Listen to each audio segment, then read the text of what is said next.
The sound of a pistol shot echoed through the Montana Valley, sending a flock of startled birds into the azure sky. Tessa Sullivan's hands trembled as she lowered her father's revolver, the target she'd nailed to the oak tree now sporting a fresh hole dead center. This wasn't how young ladies of proper society were supposed to spend their mornings in 1878, but Tessa had never much cared for what was proper. Not bad for a woman who's supposed to be packing for her journey east, came a gruff voice behind her. Tessa spun around, hiding the pistol in the folds of her skirt.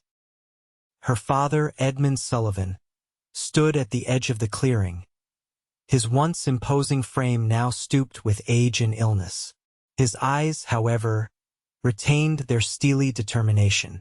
"I'm not going, father," Tessa said, chin raised in defiance. At 22, she was considered practically an old maid by society's standards, but she'd rather be an old maid than the wife of a man she'd never met. "You'll do as you're told, Tessa," Edmund sighed, leaning heavily on his cane. "Harrison Blackwell is a fine gentleman with connections throughout New York. He can give you what I no longer can: security, stability, a proper life." "What about love?"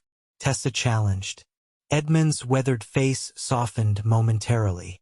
"Love is a luxury, child. Your mother and I were fortunate. But with the ranch failing and my health." He gestured helplessly at the struggling homestead around them. Tessa's heart ached. The drought had decimated their cattle herd, and her father's worsening consumption left them with few options. Still, being shipped off to marry a wealthy stranger 3 times her age seemed like surrendering her very soul. "The stagecoach arrives tomorrow," Edmund reminded her. Mr. Blackwell's letter was quite clear about his expectations. "You'll be comfortable in New York." "Comfortable but caged," Tessa muttered as her father turned to walk back to the house. As the sun climbed higher, Tessa wandered toward the corral where a single rider was breaking in a spirited Mustang. Despite everything, she smiled. Isaac Wheeler moved with the horse like they shared one mind, his lean body anticipating every buck and turn. He'd appeared at their ranch 3 years ago, a drifter with nothing but his saddle and a way with horses that Edmund couldn't ignore. The Mustang finally settled, and Isaac dismounted with fluid grace. Sweat glistened on his tanned face as he pushed back his hat, revealing eyes the color of summer cornflowers. At 26, he carried himself with the quiet confidence of a man who'd faced life's hardships head-on. "You planning on shooting all the targets in Montana before you leave?"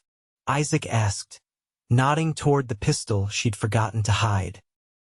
"I'm not leaving," Tessa replied, though the words lacked conviction. Isaac leaned against the fence post. "Your father seems to think differently." "My father thinks Harrison Blackwell and his money are the answer to everything." She couldn't keep the bitterness from her voice. "Sometimes a man does what he thinks is best for those he loves," Isaac said quietly.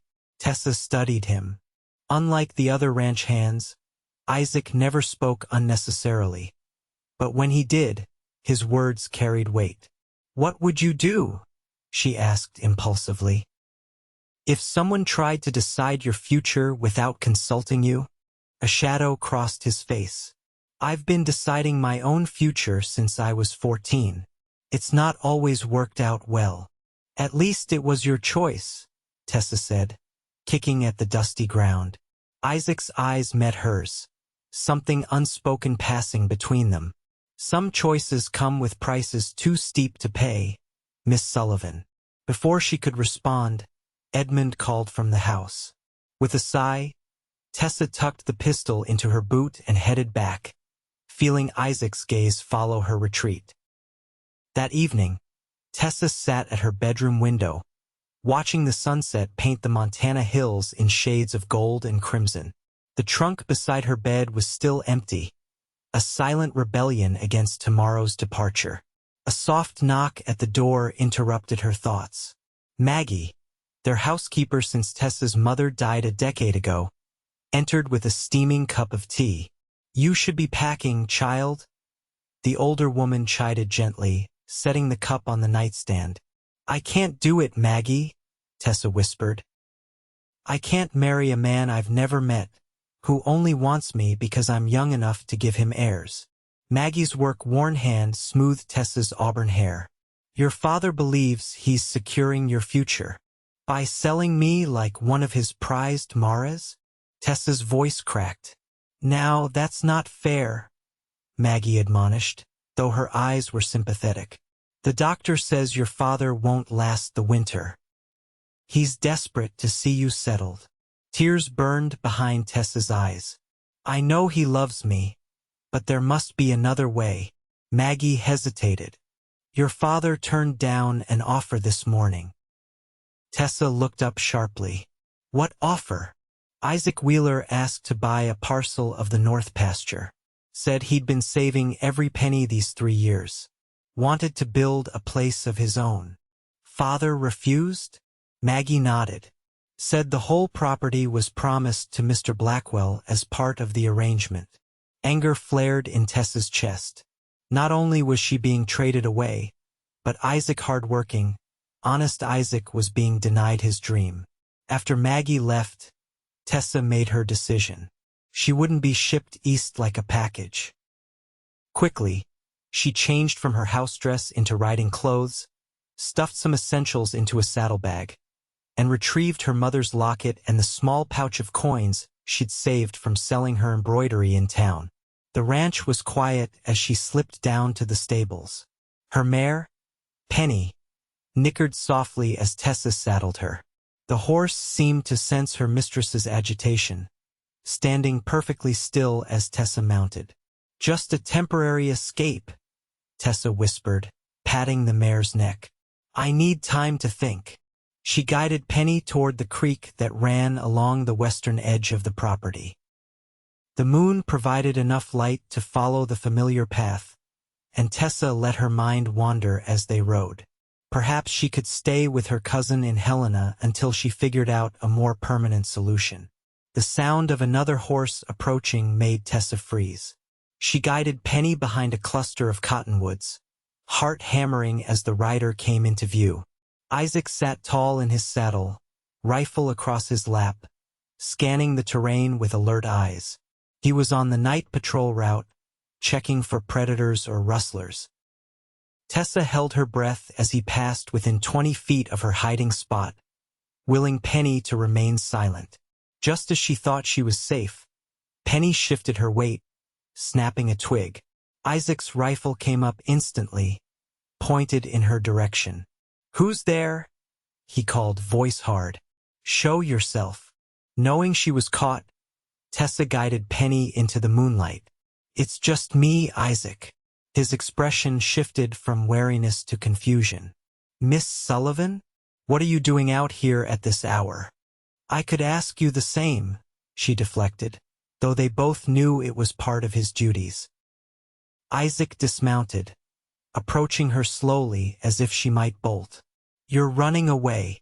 It wasn't a question. Tessa lifted her chin. I'm taking control of my future. By disappearing into the night? His voice remained level, but his eyes flashed with concern. These hills aren't safe for a woman alone, no matter how good your aim is. I can take care of myself, Tessa insisted. Isaac stepped closer, hand resting on Penny's bridle. Where were you planning to go?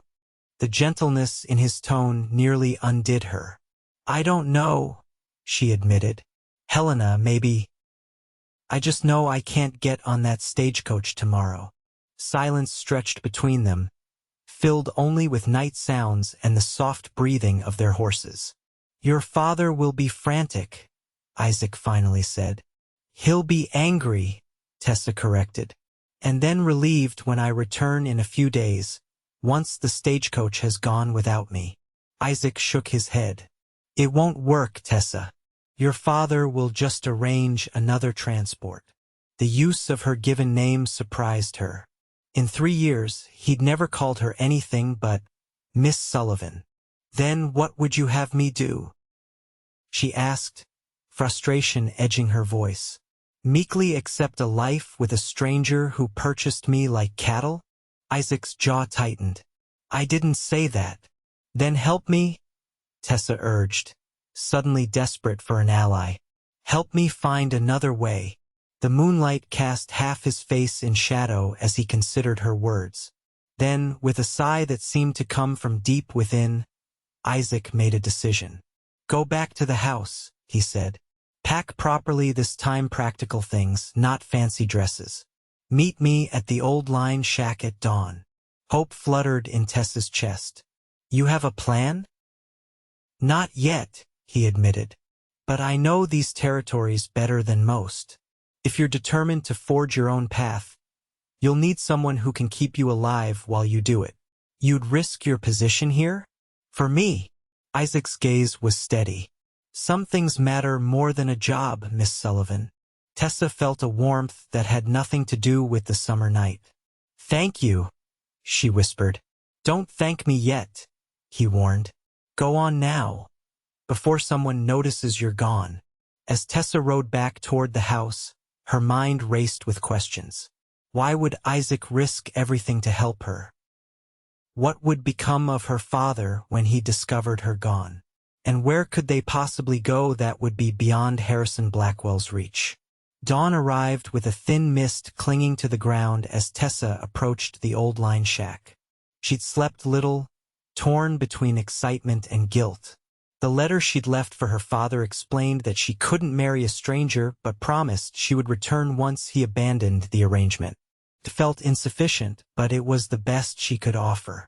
Isaac was already waiting, his horse and a packhorse loaded with supplies. His rifle was slung across his back, and his expression was grimmer than she'd expected. What's wrong? Tessa asked, dismounting. Change of plans, Isaac said tersely. Your father knows you're leaving. He came to the bunkhouse an hour ago, waving your letter. He sent riders to all the roads out of the valley. Tessa's stomach dropped. How did he find it so soon? I tucked it under his breakfast plate. Maggie found it when setting the table. Isaac secured her saddlebag to Penny. We need to move now. Take the high pass through Miller's Ridge. That trail's barely passable, Tessa objected. Exactly why they won't look for us there. Isaac handed her a worn leather coat. It gets cold in the mountains, even in summer. As she put it on, Tessa noticed something different about Isaac. He'd exchanged his ranch hand clothes for a buckskin jacket, and a star-shaped badge glinted on his chest. You're a lawman? She gasped. Isaac's mouth tightened. Was U.S. Marshal until 3 years ago. Why didn't you ever say anything? Because Isaac Wheeler, the ranch hand, raised fewer questions than Isaac Wheeler, the former Marshal. He mounted his horse. We can talk history later. Right now, we need distance. Tessa had 1,000 questions, but she recognized the urgency in his tone. Swinging into Penny's saddle, she followed Isaac toward the ridge that marked the northern boundary of her father's land. They rode hard for 2 hours, following game trails and creek beds to mask their tracks. Tessa had explored much of the ranch during her childhood, but Isaac led her through areas she'd never seen, demonstrating an intimate knowledge of the terrain that surpassed even the oldest ranch hands. When they finally stopped to rest the horses, Tessa broke the silence. Why did you leave the Marshals? Isaac unscrewed his canteen, offering it to her first. Long story. We seem to have time, she countered, taking a sip. He studied her for a moment, as if deciding how much to share. I was tracking a gang that had robbed 3 banks across the territory, caught up to them near Cheyenne. The leader was a man named Victor Blackwell. Tessa nearly choked on the water. Blackwell? Like Harrison Blackwell. His younger brother, Isaac confirmed grimly. Victor died in the shootout. Harrison swore vengeance, used his political connections to have me dismissed from the service. Claimed I'd executed his brother rather than trying to bring him in alive. Was it true? Tessa asked softly. Isaac's eyes met hers, clear and direct. No. Victor drew on me. I defended myself. But Harrison's version was the one that stuck. Tessa's mind raced. So when my father arranged my marriage to Harrison Blackwell, I couldn't believe the coincidence, Isaac admitted. I kept my head down, hoping Blackwell wouldn't connect Edmund Sullivan's ranch hand with the Marshal who killed his brother. Does my father know about your past with the Blackwells? Isaac shook his head. No one here knows my full story. I've been careful. And now you're risking everything to help me, Tessa said, understanding dawning. If Blackwell discovers you've helped me escape the marriage arrangement, he'll have the perfect excuse to finish what he started 3 years ago, Isaac concluded, remounting his horse. All the more reason to keep moving. As they continued their journey, Tessa's image of Isaac Wheeler transformed. The quiet horse trainer who'd kept to himself suddenly made sense. He hadn't been merely a drifter but a man in hiding, rebuilding his life after losing everything. By late afternoon, they reached Miller's Ridge. The trail narrowed dangerously, with a sheer drop on one side and the mountain face on the other. Tessa tried not to look down at the dizzying vista below, focusing instead on following Isaac's lead.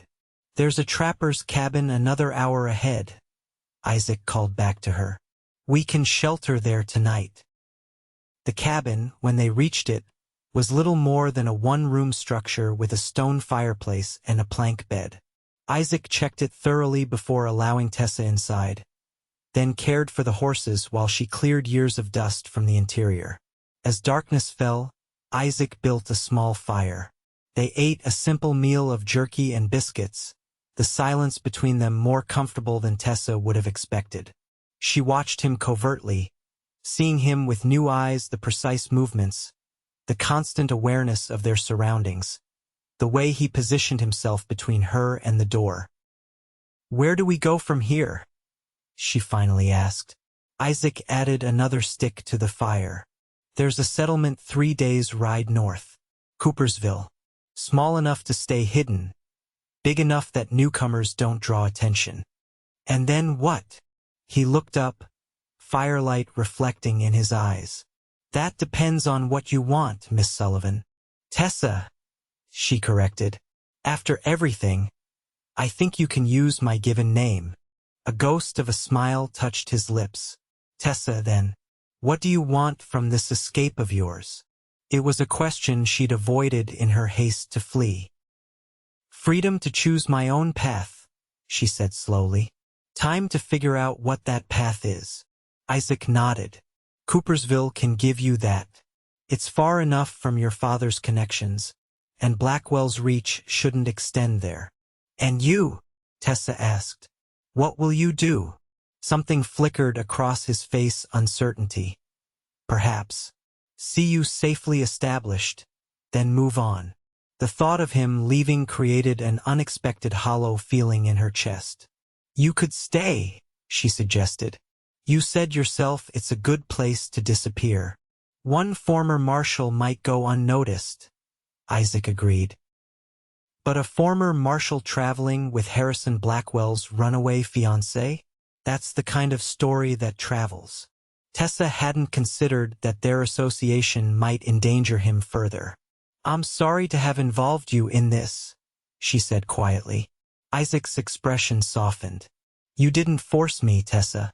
I made my choice. Their eyes held for a moment longer than necessary, and Tessa felt a warmth that had nothing to do with the fire. She quickly looked away, suddenly aware of their isolation and proximity. We should get some rest, Isaac said, breaking the moment. I'll take the first watch. I can take a turn, Tessa offered. Isaac's smile was genuine this time. I know you can shoot, but have you ever stood watch through the night?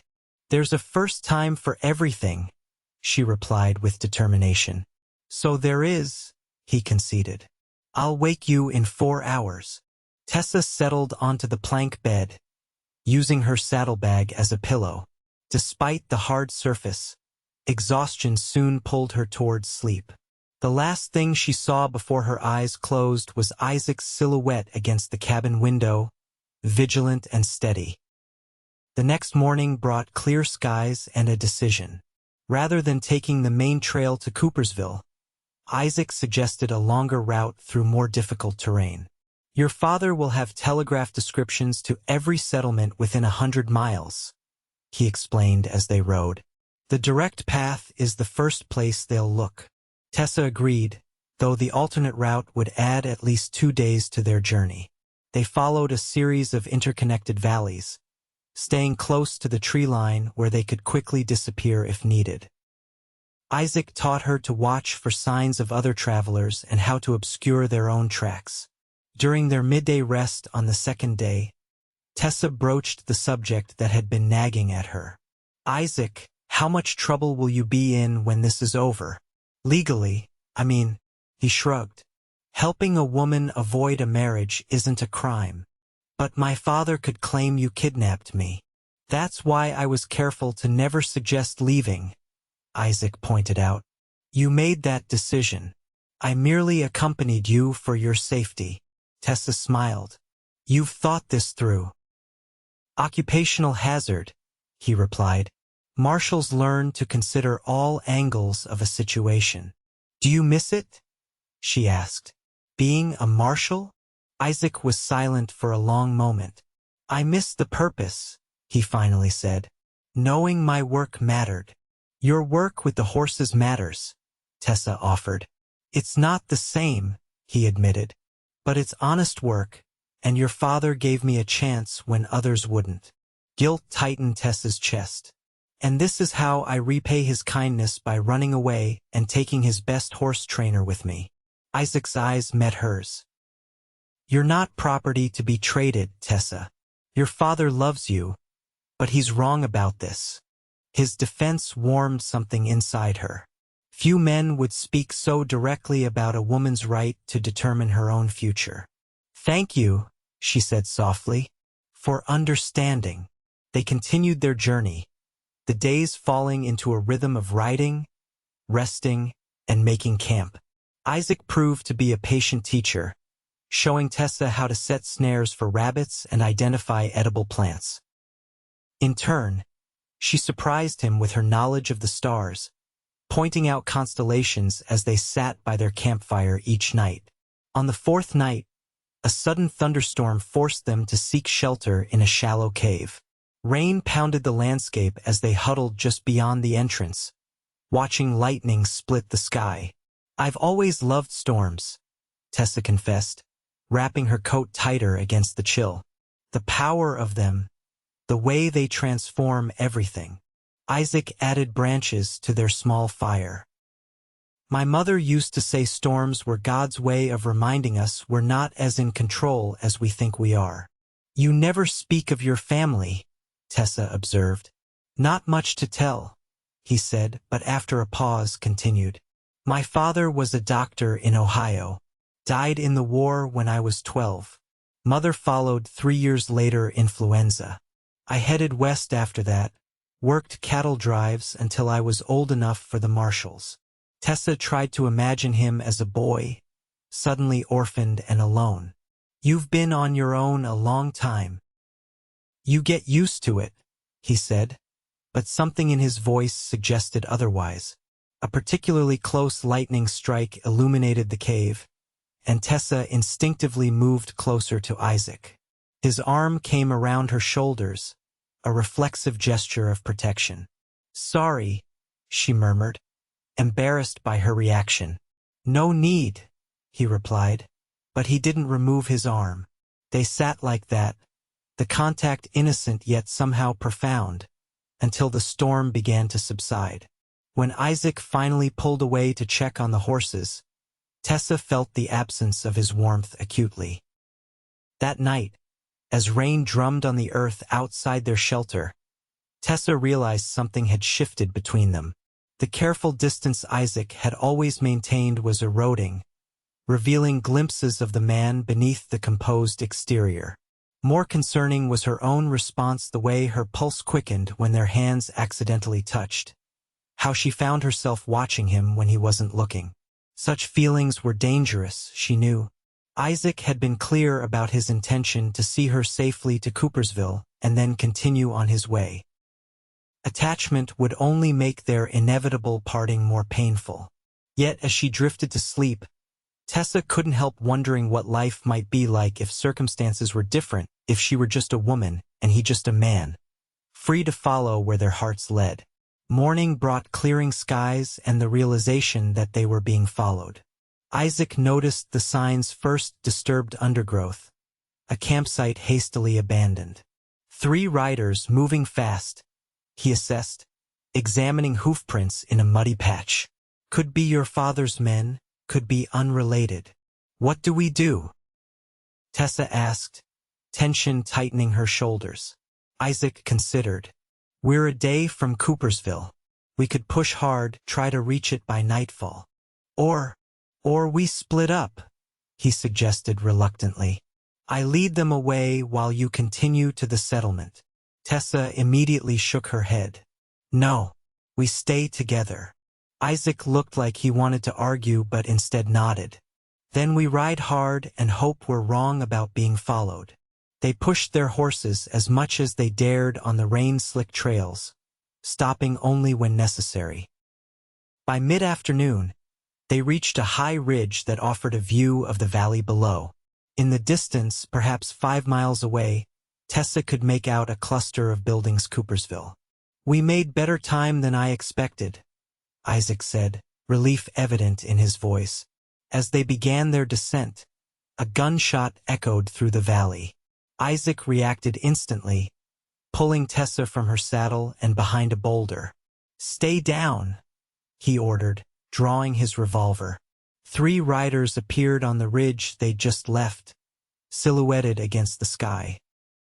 One raised a rifle and another shot rang out, the bullet splintering bark from a tree near their position. Not your father's men, Isaac said grimly. They'd call out before shooting. Then who? Tessa asked, heart pounding. Isaac's expression hardened. Bounty hunters, maybe, or Blackwell's men. He returned fire, forcing the riders to seek cover. In the brief lull, he grabbed Tessa's arm. We need to reach those trees, he said, indicating a dense stand of pines 50 yards downslope. I'll provide covering fire. When I say run, you go and don't look back. What about you? Tessa demanded. I'll be right behind you, he promised, though something in his eyes made her doubt. Ready. Before she could protest further, Isaac rose and fired 3 rapid shots toward the ridge. Now, Tessa, run.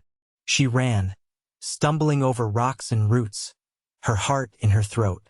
Behind her, she heard more gunfire exchanged. She reached the trees and pressed herself against a thick trunk, turning to look for Isaac. He was halfway down the slope when one of the riders appeared at the edge of the ridge, taking careful aim. Tessa screamed a warning, but it was lost in the sound of the shot. Isaac jerked, then fell, rolling several yards before coming to a stop against a fallen log. Isaac! Tessa cried, starting toward him. Stay there, he shouted, pushing himself to his feet. Blood stained his left sleeve, but he was moving, firing back at the ridge as he made his way to her position. Once within the tree line, he sagged against a pine, breathing heavily. Tessa was already tearing a strip from her petticoat to bind his wound. It's just a graze, he insisted as she worked. It's more than a graze, she countered, noting how the blood had already soaked through his sleeve. But I don't think it hit anything vital. Isaac checked his ammunition. We need to keep moving. They'll be coming down after us. You're in no condition. I've ridden with worse. He cut her off. The horses scattered when the shooting started. We'll have to go on foot. Stay in the trees as much as possible. Tessa knew arguing would waste precious time. She finished bandaging his arm, then helped him to his feet. Coopersville is straight ahead? Isaac nodded. Follow the valley floor. There's a creek that leads right to the settlement. They moved as quickly as Isaac's injury allowed, staying within the dense forest that flanked the valley. Tessa supported him when necessary, though he stubbornly insisted on walking under his own power most of the time. The sounds of pursuit grew fainter behind them, suggesting their hunters had either lost their trail or were being cautious about following them into the woods. As dusk approached, the trees thinned, revealing Coopersville just a half-mile ahead. The small settlement consisted of perhaps 30 buildings clustered around a main street, with scattered homesteads visible on the outskirts. "We made it," Tessa breathed, relief washing over her. Isaac leaned heavily against a tree. "Not quite yet," he said, voice strained. The bandage on his arm was soaked through, and his face had grown alarmingly pale. "You need a doctor," Tessa insisted. "We need to know who's waiting for us first," Isaac countered. "Coopersville was supposed to be safe, but those men found us somehow." Tessa considered their options. "I could go ahead, see if there's any unusual activity in town." Isaac shook his head. "Too dangerous." "More dangerous than you bleeding to death out here?" she challenged. Before he could respond, the sound of an approaching wagon made them both freeze. Isaac pushed Tessa behind him, drawing his revolver despite his weakened state. The wagon appeared on the road below them, driven by an elderly man with a white beard. He whistled tunelessly as his team of mules plodded toward Coopersville, the back of his wagon loaded with firewood. "It's just a local," Tessa whispered. "He might help us." Isaac hesitated, then nodded. "But be careful." Tessa made her way down to the road, waving to catch the man's attention. He pulled his mules to a stop, eyeing her curiously. "Afternoon, miss," he greeted her. "You look a mite lost." "My husband and I," Tessa improvised. "We were traveling to Coopersville when we were set upon by bandits. They took our horses and shot my husband. He's hurt, just up there in the trees." The old man's bushy eyebrows rose. "Bandits, you say? Ain't had trouble like that around here in years." He studied her for a moment. "Your husband, is he?" Tessa blushed but held her ground. "Please, he needs help." After a moment's consideration, the man nodded. "I'm Tobias Jenkins. Been farming outside Coopersville nigh on 30 years. If your man can make it down to the road, I'll take you both to Doc Wilson's place." Relief flooded Tessa. "Thank you, Mr. Jenkins. I'll get him." When she returned to Isaac, he was leaning more heavily against the tree, his eyes slightly unfocused. "Isaac," she said urgently, "there's a farmer with a wagon. He's offered to take us to the doctor in Coopersville." Isaac straightened with effort. "You trust him?" "We don't have much choice," Tessa replied. "You need medical attention now." With Tessa supporting much of his weight, they made their way down to the road where Tobias waited. The old farmer helped get Isaac into the back of the wagon, positioning him among the firewood as comfortably as possible. "Told him we're husband and wife," Tessa whispered as she climbed in beside Isaac. It seemed safest. Despite his pain, a hint of amusement flickered in Isaac's eyes. "Mrs. Wheeler, is it?" "For now," she replied, arranging her skirt to hide the bloodstains. "Just focus on staying conscious." The ride to Coopersville was agonizingly slow, each bump in the road drawing a suppressed groan from Isaac. Tessa kept pressure on his wound, whispering encouragement when his eyes began to drift closed. As they entered the settlement, Tobias called to a passing boy. "Jimmy, run ahead to Doc Wilson's. Tell him Tobias is bringing in a man with a gunshot wound." The boy darted off, and within minutes, they pulled up in front of a small house with a shingle reading E. Wilson, physician. A gray-haired woman in an apron emerged, directing them to bring Isaac inside. "You're the doctor?" Tessa asked in surprise. "Elizabeth Wilson," the woman confirmed briskly. "Been doctoring in these parts for 15 years. Get him on the table there. With Tobias's help, they moved Isaac to the examination table.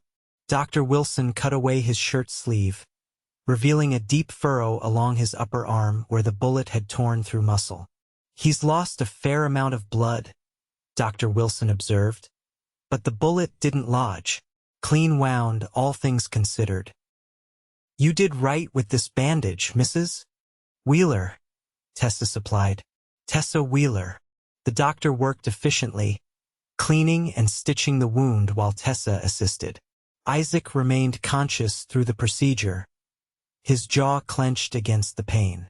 He'll need rest, Dr. Wilson announced when she'd finished. At least a week before that arm should bear any weight.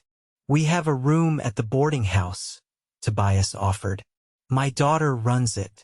She'll look after you folks. Tessa thanked him profusely as they helped Isaac to the wagon once more. The boarding house was a 2-story building on the main street, plain but well maintained. Tobias's daughter, Martha, a practical-looking woman in her 40s, showed them to a small room on the ground floor. Pa told me what happened, she said sympathetically. Terrible business, those bandits. Sheriff Miller will want to hear about it. After Martha left, Tessa helped Isaac onto the narrow bed. Bandits is the story, she reminded him quietly. For now, at least. Isaac nodded weakly. Smart thinking. His eyes were already closing, exhaustion and blood loss taking their toll. Tessa pulled a chair beside the bed, watching the rise and fall of his chest. Only now, in the safety of this small room, did she allow herself to acknowledge how close she'd come to losing him. The thought created a hollow ache in her chest that surprised her with its intensity. Rest now, she whispered, though he was already asleep. I'll keep watch. As night fell over Coopersville, Tessa remained vigilant by Isaac's bedside. The events of the past week swirled in her mind, her desperate flight from a future she couldn't accept, the unexpected alliance with Isaac, and the growing awareness that her feelings for him had become dangerously complicated. Tomorrow would bring new challenges. They would need to establish their cover story, learn whether Harrison Blackwell's influence reached this far, and decide their next move. But for tonight, in this quiet room with Isaac's steady breathing as her anchor, Tessa allowed herself to hope that perhaps they had found a temporary haven. Isaac's fever broke during the night, much to Tessa's relief. By morning, color had returned to his face, though exhaustion still lined his features. Martha brought them breakfast, hot biscuits, eggs, and strong coffee, and Tessa helped Isaac sit up to eat. The sheriff will be by later, Martha informed them. He'll want details about those bandits. After she left, Isaac sighed. We need a consistent story. Tessa nodded. 3 men attacked us on the ridge. We didn't see their faces clearly. They took our horses and belongings after you were shot. Simple, Isaac approved. Close enough to the truth to be believable. And us? Tessa asked hesitantly. How much of our story do we share? Isaac considered. Newlyweds from Helena, traveling to start fresh in Coopersville. I was a ranch hand, you a shopkeeper's daughter. Keep it vague but ordinary. And your injury limits how quickly we can move on, Tessa added. Gives us time to assess whether we're truly safe here. A knock at the door interrupted their planning. Sheriff Miller was a compact man with a salt and pepper mustache and shrewd eyes that missed nothing as he entered the room. Mrs. Wheeler, he greeted Tessa, then nodded to Isaac. Mr. Wheeler, heard you folks had a rough welcome to our town. We're grateful to have made it here at all, Tessa replied, assuming the role of concerned wife. If not for Mr. Jenkins. The sheriff took out a small notebook. Tell me about these bandits. They relayed their prepared story, keeping details minimal but consistent. The sheriff made notes, occasionally asking for clarifications. Strange, he commented when they finished. Haven't had reports of bandits in these parts for some time. His gaze sharpened. Any reason someone might be targeting you specifically? Isaac met the sheriff's eyes. None that I can think of. We're just looking to make a fresh start. Sheriff Miller studied them both for a long moment. Well, I'll have my deputy patrol the ridge, see if we can pick up any sign of these men. In the meantime, you folks recuperate. Coopersville's a peaceful town. We aim to keep it that way. After he left, Tessa released a breath she hadn't realized she was holding. He suspects something. He's a good lawman, Isaac agreed. But suspicion isn't the same as knowledge. We've bought ourselves some time. Over the next few days, Tessa established their presence in Coopersville. She purchased necessary supplies with the money she'd brought, explaining to curious shopkeepers that they'd planned to settle in the area before the unfortunate attack. The townspeople were generally welcoming, though Tessa felt their curious gazes following her as she moved about the settlement. Isaac recovered steadily under Dr. Wilson's care, though he remained in their room most of the time, avoiding unnecessary exposure. Tessa knew they couldn't maintain this cautious existence indefinitely. Sooner or later, they would need to decide whether to truly settle in Coopersville or move on. On the 5th day, Martha knocked on their door with a telegram in hand. "This came for you, Mrs. Wheeler," she said, an odd note in her voice. Tessa took the paper with trembling fingers. How could anyone have sent them a telegram? No one knew they were here, or at least no one should have. Once alone with Isaac, she unfolded the message. "Tomrs. Tessa Wheeler. Thobarsville. Stop. Know where you are. Stop. Returning what is mine. Stop. H. Blackwell." Isaac's face hardened as he read the words over her shoulder. "He found us." "How?" Tessa whispered, fear coiling in her stomach. "The only explanation is that someone in Coopersville works for him," Isaac said grimly. "Someone who recognized us from descriptions and reported back." Tessa sank onto the edge of the bed. "Then we're not safe here." "No," Isaac agreed, rising stiffly. His wounded arm was still bound in a sling, but he moved with more strength than he had in days. "We need to leave tonight." "And go where?" Tessa asked. "If Blackwell found us here, he can find us anywhere." Isaac's expression was resolute. "Not anywhere. I know a place, a mining settlement in the Bitterroot Mountains.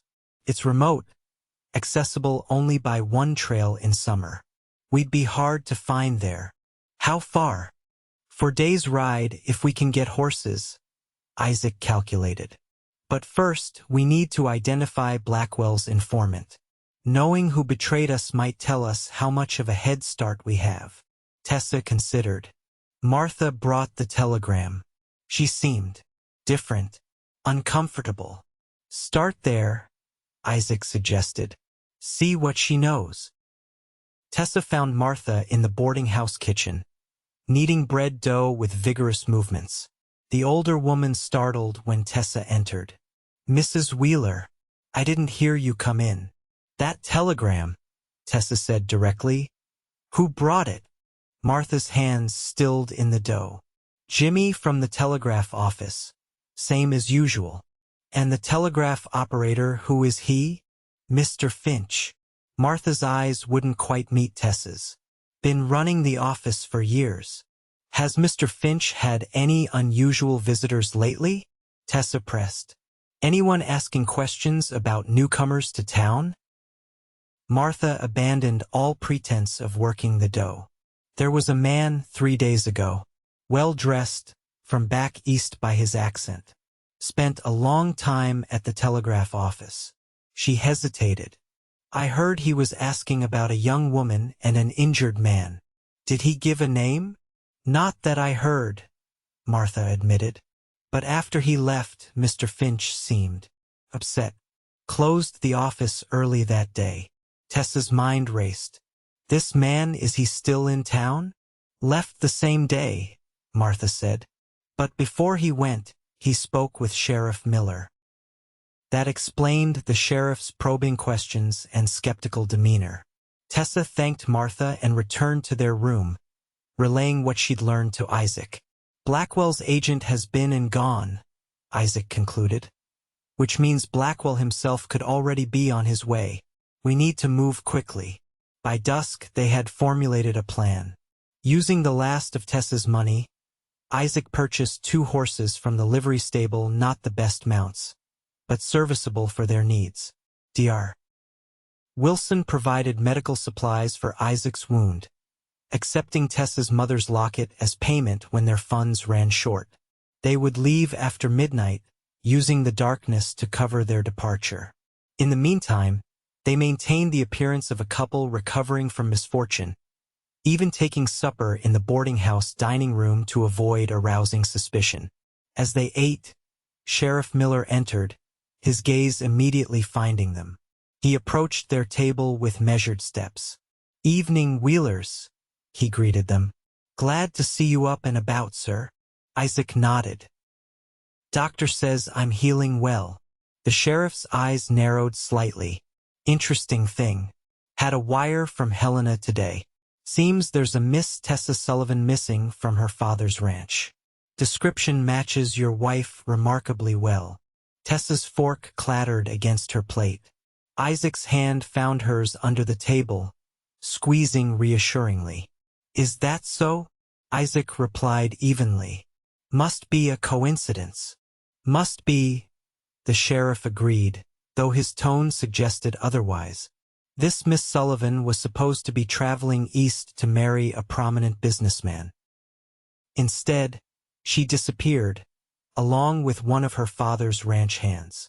Former U.S. Marshal, from what I hear.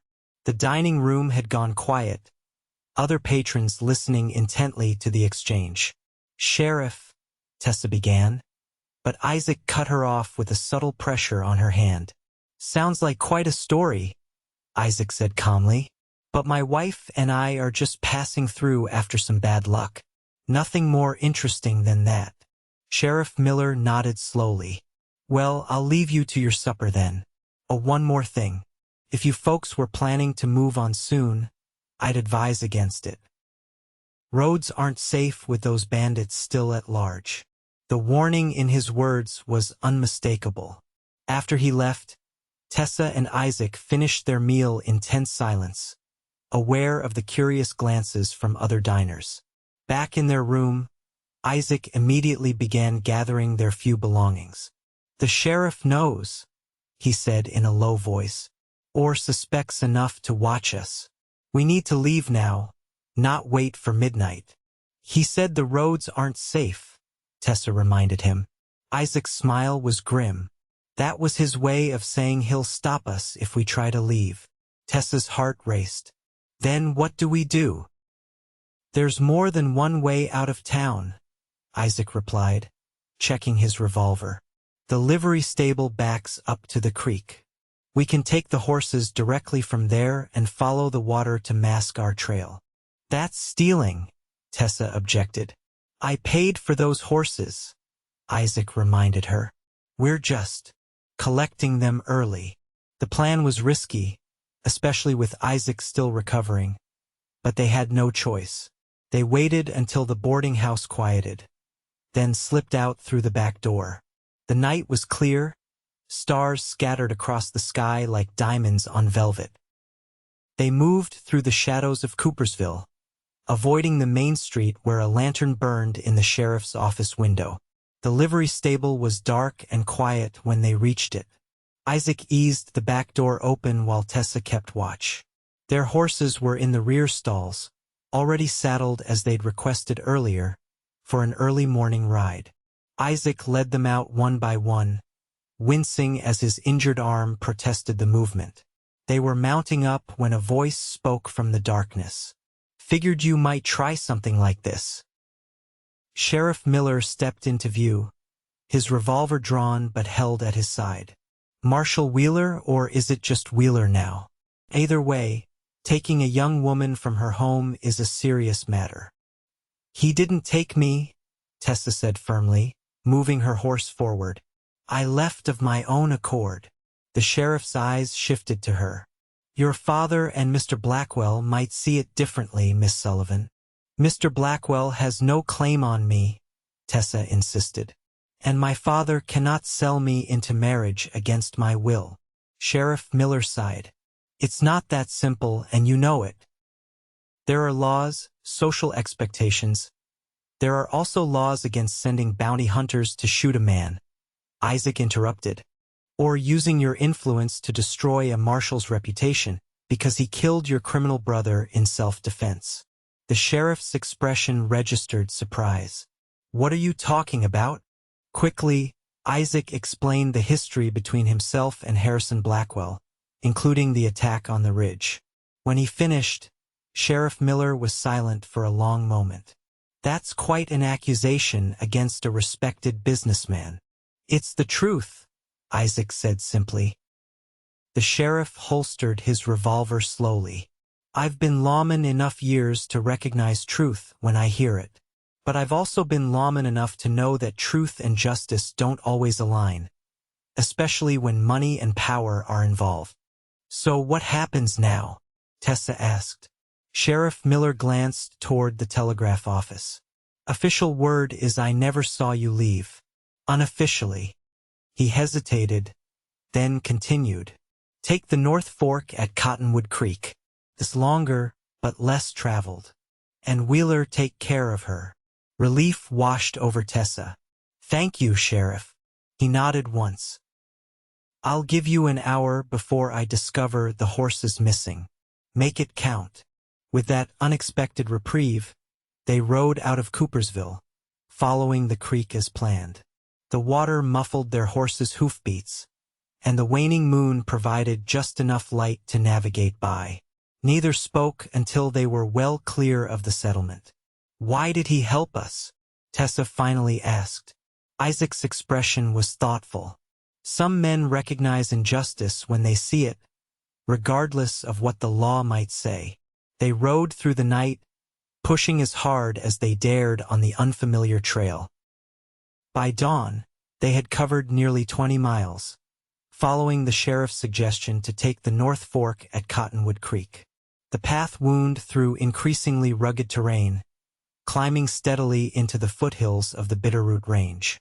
When they stopped to rest the horses, Tessa studied Isaac's face in the morning light. Fatigue shadowed his eyes, and a thin sheen of sweat covered his forehead despite the cool air. Your arm? She asked quietly. It's holding up, he replied, though the tightness around his mouth suggested otherwise.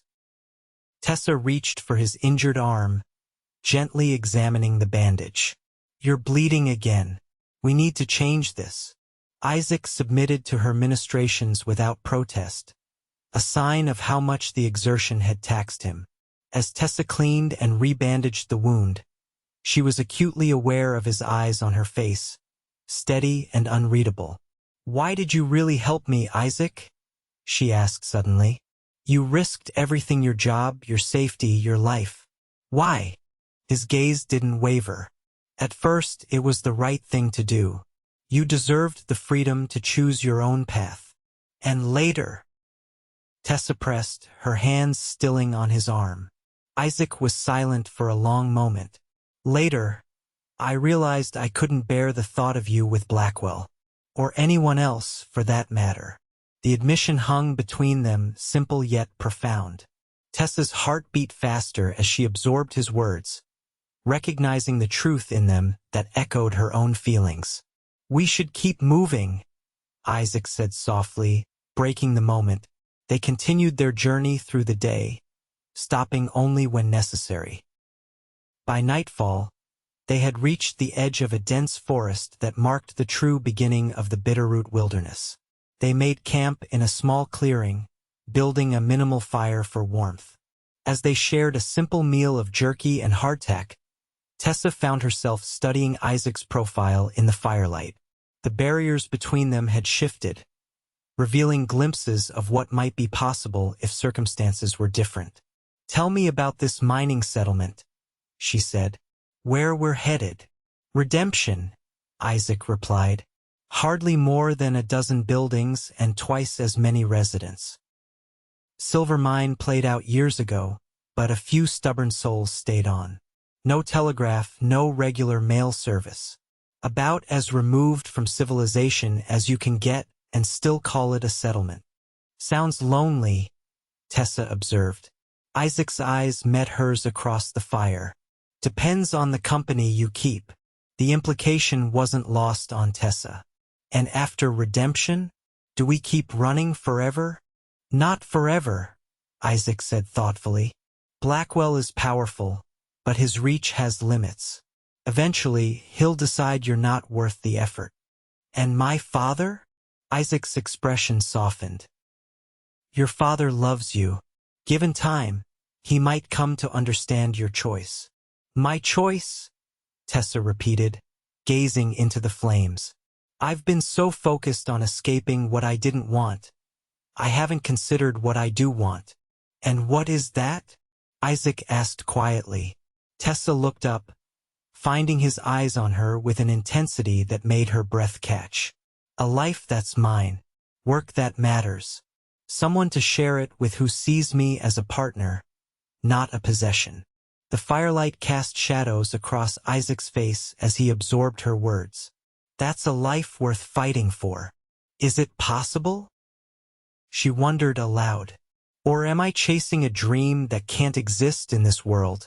Isaac moved to sit beside her, close enough that their shoulders touched. I've seen enough of this world to know that anything is possible with sufficient determination. And you, Tessa Sullivan, have determination in abundance. His proximity sent warmth through her that had nothing to do with the fire. Without thinking, she leaned against him, and his good arm came around her shoulders, solid and secure. We should rest, he murmured after a time. Long day tomorrow. But neither moved, reluctant to break the connection between them. Eventually, exhaustion claimed them both, and they slept beside the dying fire, finding comfort in each other's presence beneath the vast Montana sky. The next morning brought heavy clouds and the promise of rain. They broke camp quickly, eager to cover as much ground as possible before the weather worsened. The trail narrowed as they climbed higher into the mountains, sometimes disappearing altogether among the rocks. Isaac led the way, his knowledge of the terrain proving invaluable.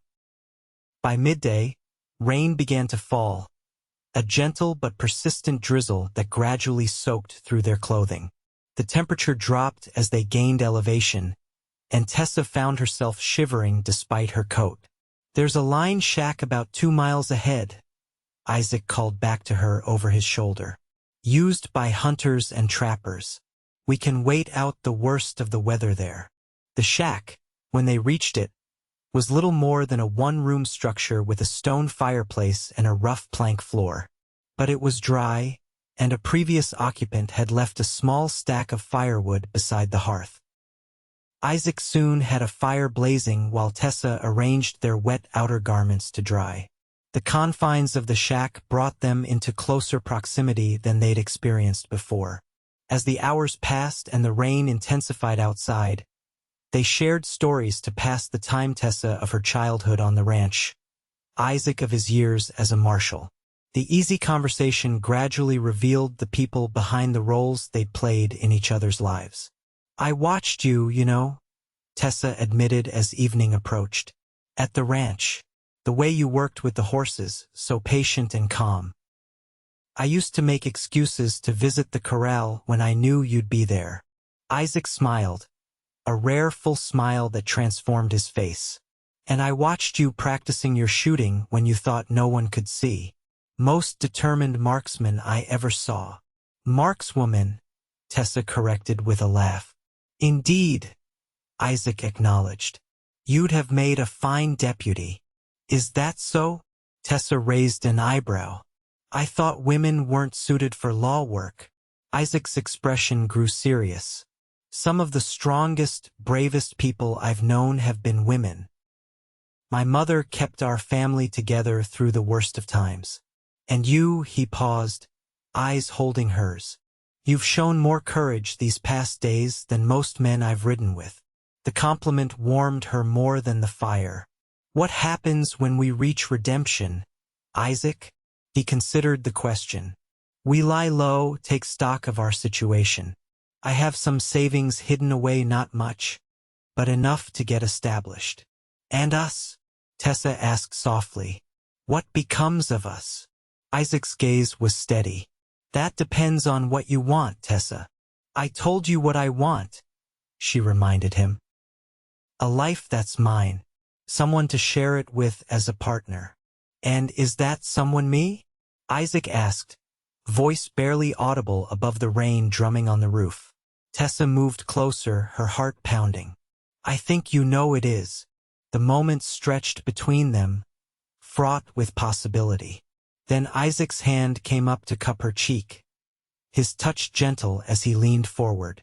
Their lips met in a kiss that began tentatively but quickly deepened with the release of feelings long held in check. When they finally parted, Tessa rested her forehead against his. I never expected this, she whispered. When I ran away, I was only thinking of escape, and I was only thinking of keeping you safe, Isaac admitted. I didn't anticipate. His voice trailed off as he brushed a strand of hair from her face. Falling in love? Tessa supplied, the words sending a thrill through her even as she spoke them. Isaac nodded. It changes everything. For the better, Tessa insisted. Doesn't it? For the better, he agreed, but also more complicated. Blackwell won't give up easily, especially if he learns I'm with you. And your father will have to accept my choice, Tessa said firmly. I'm not a child to be directed, Isaac. I'm a woman who knows her own mind and heart. Isaac kissed her again, a brief, tender touch. That you are. And God help the man who tries to tell you otherwise. They spent the night in the shack, planning their future while the storm raged outside. By morning, the rain had stopped, leaving the world washed clean and glistening in the early light. They continued their journey with renewed purpose, the relationship between them transformed by their honest acknowledgement of feelings too powerful to ignore. The trail grew more challenging as they ascended further into the bitterroots.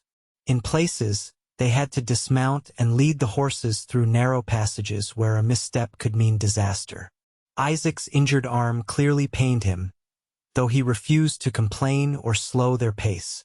Late on the afternoon of the 7th day since leaving the Sullivan Ranch, they crested a ridge and looked down into a small valley nestled among the peaks. A cluster of weathered buildings huddled along a stream, with scattered cabins dotting the surrounding slopes. Redemption, Isaac announced. Not much to look at, but about as far from Blackwell's reach as we can get.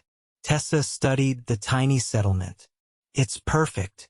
They made their way down into the valley as the sun began its descent behind the mountains.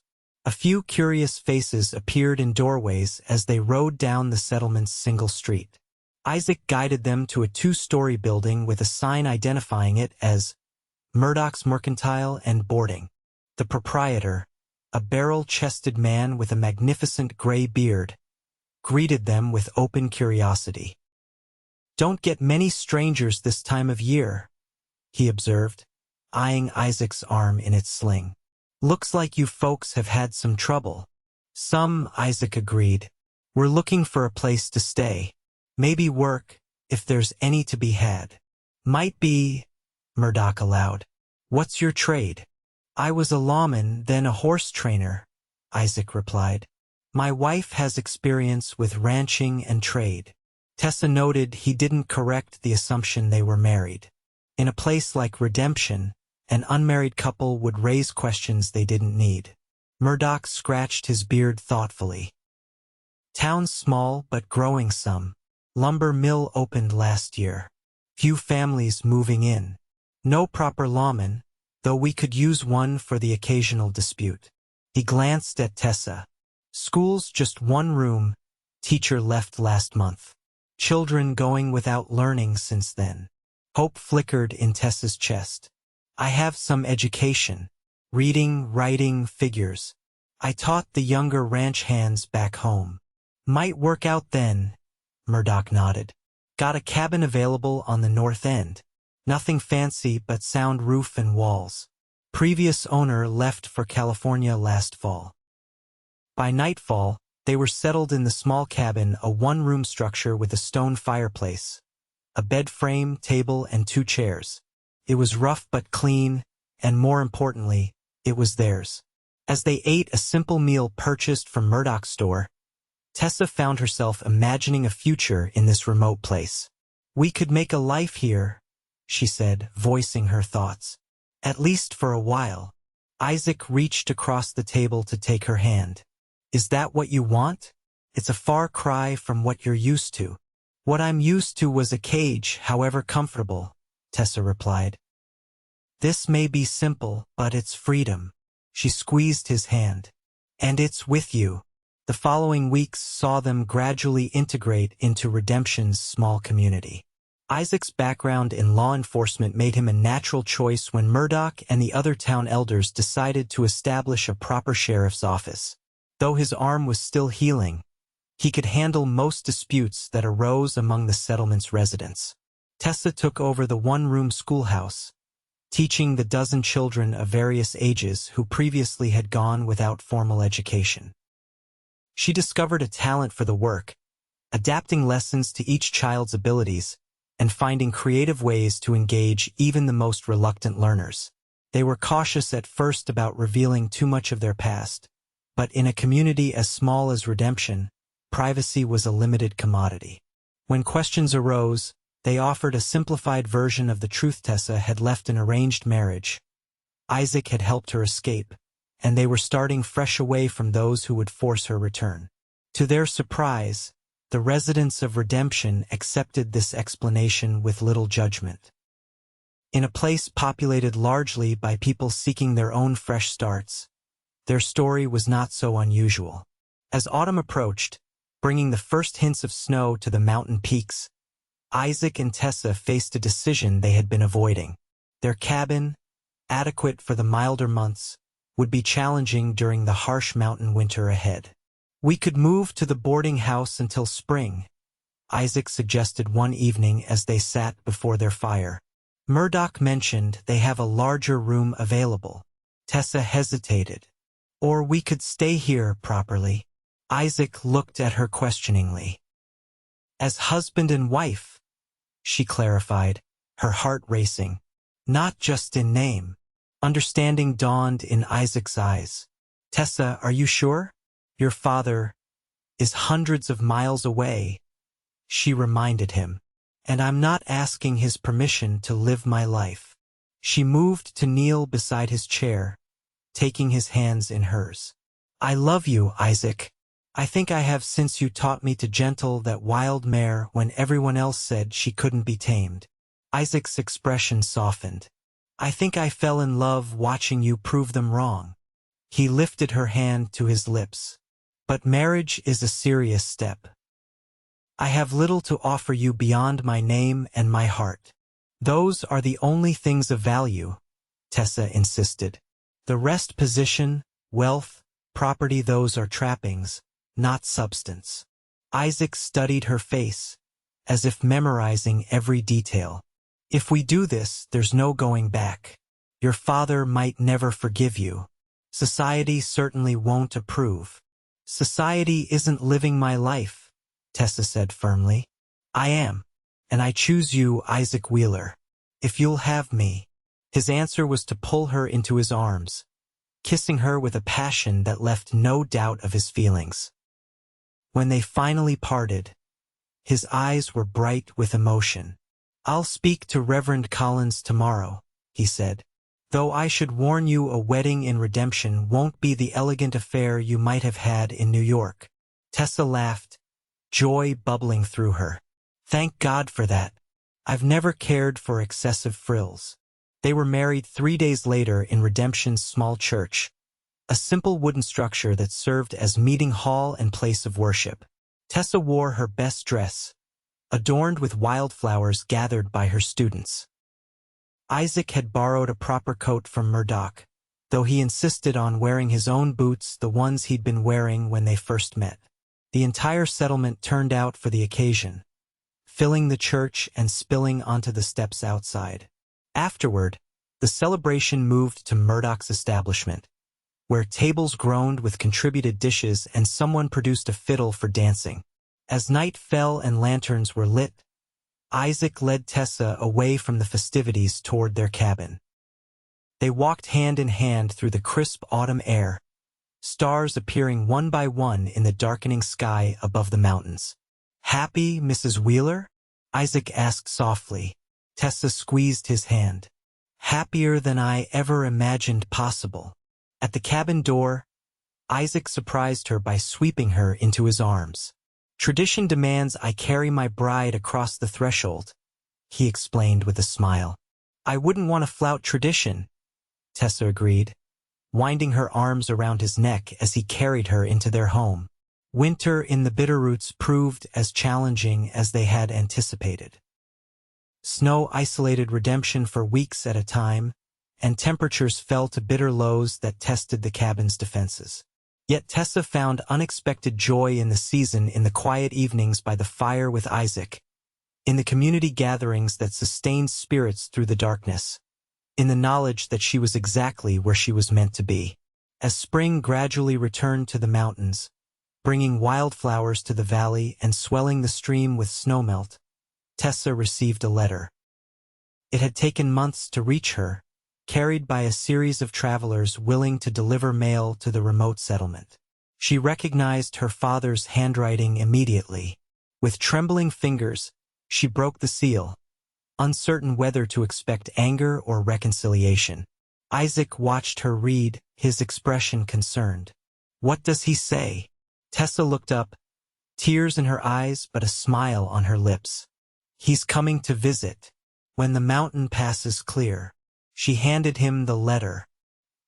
"He says he wants to meet the man his daughter chose over Harrison Blackwell." Isaac read quickly, his eyebrows rising. "He also says Blackwell has remarried a banker's daughter from San Francisco. So he's no longer pursuing me?" Tessa breathed, relief washing through her. "It seems not," Isaac agreed. "Your father writes that he regrets trying to force the match." He looked up from the letter. "Are you ready to see him again?" Tessa considered the question. "Yes," she decided. "There's much I want to tell him. About my life here. About you. About the baby." Isaac froze, the letter slipping from his fingers. "The baby?" Tessa's smile widened as she took his hand and placed it on her still flat stomach. "Our baby. Due in late autumn. Dr. Bennett believes." Joy transformed Isaac's face as the news registered. In one fluid movement, he pulled her into his arms, lifting her off her feet in an embrace that expressed what words could not. When he set her down, his eyes were suspiciously bright. "A family," he said wonderingly. "Our family. The beginning of one," Tessa agreed, her heart so full it seemed impossible to contain such happiness. "From nothing but your name and your love, we've built something precious." Isaac kissed her, tender and reverent. "Not from nothing," he corrected softly. "From everything that matters." Standing in their small cabin in a remote mountain settlement, far from the life she'd once known, Tessa Sullivan Wheeler knew she had found what many search for, but few truly find: not just love, but partnership, purpose, and the freedom to forge her own destiny. When Edmund Sullivan arrived in Redemption that summer, he found not the resentful daughter he feared, but a confident young woman who had created a life of substance and meaning. He found a son-in-law whose quiet strength and integrity gradually earned his respect. And most importantly, he found forgiveness and the chance to be part of the future his daughter and her husband were building in this unlikely haven among the mountains. As for Harrison Blackwell, his pursuit of vengeance against Isaac Wheeler gradually faded as new business ventures demanded his attention. The couple in the remote mining settlement ceased to be worth the effort and expense of continued pursuit. Perhaps, in rare moments of honesty with himself, he even recognized that Tessa's determination to choose her own path deserved a certain grudging respect. Years passed, and redemption grew from a struggling settlement to a proper town. The one-room schoolhouse expanded to 3 rooms under Tessa's guidance, while Isaac's fair hand at justice attracted more families seeking a safe place to raise their children. Their own family grew as well, first with the birth of their son, James, named for Isaac's father, and 2 years later, a daughter, Eleanor, for Tessa's mother. A third child, Samuel, completed their family as redemption entered a new decade. On warm summer evenings, Tessa and Isaac would sit on the porch of the larger home they'd eventually built, watching their children play in the yard as the sun set behind the Bitterroot Mountains. In those moments, Tessa would sometimes recall the frightened young woman who had fled her father's ranch with nothing but a desperate hope for freedom. "Any regrets?" Isaac would ask occasionally, reading her thoughtful expression, and Tessa would always smile, taking his hand in hers. "Not one," she would reply. "Every step led me here. To you. To us. To a life that's truly mine." It wasn't the life society had prescribed for her, not the wealthy New York existence her father had once envisioned, nor the conventional path most women of her generation followed. It was something rarer and more precious. A life chosen with courage and built with love, day by day, season by season, year by year. In the end, that was all that mattered. Not the circumstances of their beginning or the obstacles they had overcome, but the life they had created together, a testament to the power of determination, the strength of true partnership, and the enduring nature of love freely given and freely accepted.